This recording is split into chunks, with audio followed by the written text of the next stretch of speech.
Hello friends, myself Advocate Manibhushan Kumar.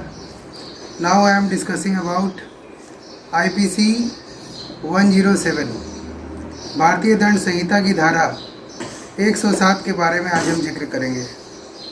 ये 107 क्या है? देखिए, आईपीसी की धारा 1860 में बना था। उसके धारा 107 के अनुसार अगर कोई व्यक्ति इंटेंशनली किसी षड्यंत्र में शामिल रहता है तो उसके ऊपर ये सेक्शन लागू होता है, 107 लागू होता है। यानी कि आप क्राइम कर नहीं रहे हैं, क्राइम करने में सपोर्ट कर रहे हैं, तो उसमें धारा 107 लगता है। नंबर 1। नंबर 2 क्या है इसमें?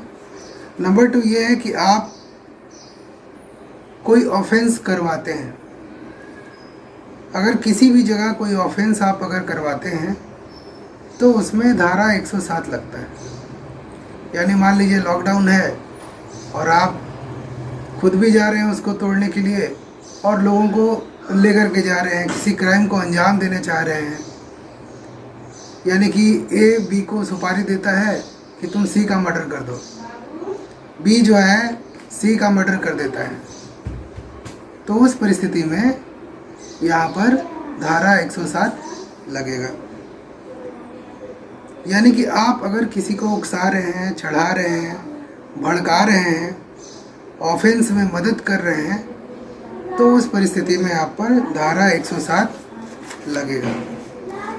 किसी भी इंटेंशनली क्राइम करवाने में, आप कोई भी क्राइम इंटेंशनली करवाते हैं तो वहाँ पे धारा 107 लगेगा। जैसे ए भारत में बी को, जो गोवा में रहता है, बी कहाँ रहता है? गोवा में।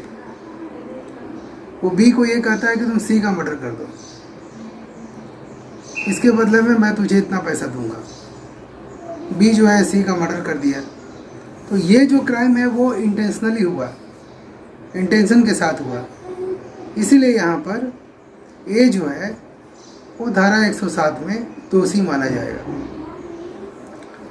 अब सबसे बड़ा सवाल ये है कि आपने किसी को कोई सजेशन दिया, जैसे आप किसी को सजेशन दे रहे हैं कि तुम क्राइम करो और वो जाकर के क्राइम कर दे रहा है, तो उस परिस्थिति में धारा 107 लागू हो जाता है। मतलब सजेशन जो आपका होना चाहिए, आपने किसी को सजेशन दिया और उस सजेशन के आधार पे उसने वो क्राइम कर दिया, तो यहाँ धारा 107 उस व्यक्ति के ऊपर लागू हो जाएगा जिसने सजेशन दिया है। इसमें एक चीज़ और ये कहा गया है कि अगर आपने किसी अपराध को करने में मदद किया है, जैसे मान लीजिए कि मैंने ये कहा कि ठीक है तुम सी की हत्या कर देना, मैं वहाँ खड़ा रहूँगा, या मैं तुमको ये हथियार दूंगा, या तुम मेरे घर में छुपे रहना, जब सी आएगा तो तुम उसको मार देना। तो अगर इस तरह के षड्यंत्र में आपने डायरेक्ट या इनडायरेक्ट रूप से आपने सहयोग किया है तो आप पर धारा 107 आईपीसी का लगेगा। अब इसमें सज़ा का क्या प्रावधान है?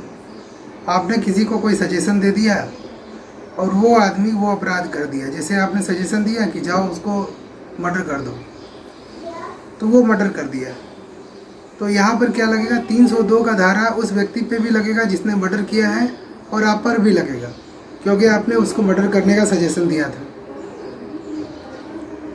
इसमें सज़ा का क्या प्रावधान है? इसमें अपराध के हिसाब से सज़ा का प्रावधान है।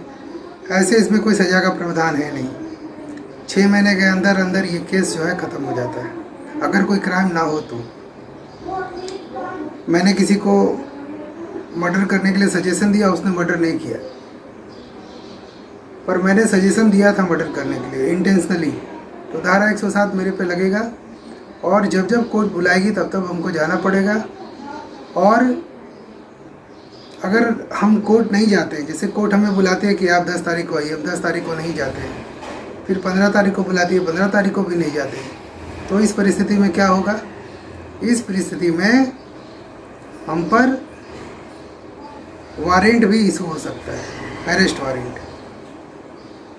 धारा 107 में पुलिस किसी क्राइम को करने से पहले ही अरेस्ट करना चाह रही है कि क्राइम होना उससे पहले उसको अरेस्ट कर लिया जाए और अरेस्ट करके उसको जेल भेज दिया जाए। यही पूरा धारा 107 का डेफिनेशन है। इसमें बेल लेना अनिवार्य होता है, बेल आपको लेना पड़ेगा, और अगर ये केस लंबा चला तो आपको सज़ा भी हो सकती है। इसीलिए मेरा हमेशा इसमें सजेशन रहता है कि जब जब कोर्ट बुलाए तब तक आप ज़रूर जाइए, अपना पक्ष रखिए और इस केस से बरी हो जाइए। तो अगर आपको मेरा वीडियो अच्छा लग रहा है तो प्लीज़ उसे सब्सक्राइब करें, लोगों का शेयर करें, ताकि इस तरह की वीडियो और भी आपके साथ मैं बनाता रहूँ। थैंक यू, धन्यवाद।